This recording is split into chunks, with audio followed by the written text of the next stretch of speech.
Allah'ın adı çıkıp durdu anımdan. Hıyaladan çağım şeretmek üçün. Sakladım özümü yaman təlimden. Cennet kapısından teretmek üçün. Ihlasım ömrümü örk bolar etdim. Anamın söýgüýüme erk bolar etdim.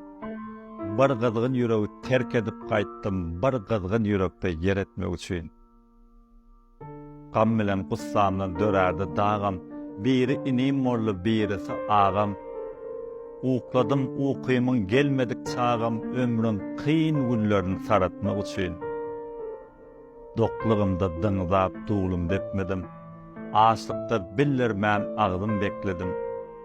Acı agdym bilen süýji gepledim, iýilleri özüme garatmak üçin. Her işte bähbet bar, durmuş dur akyp. İslesem de bilmen kısmatdan çıkıp. Üniversitede meni goýberdi, ýykyp.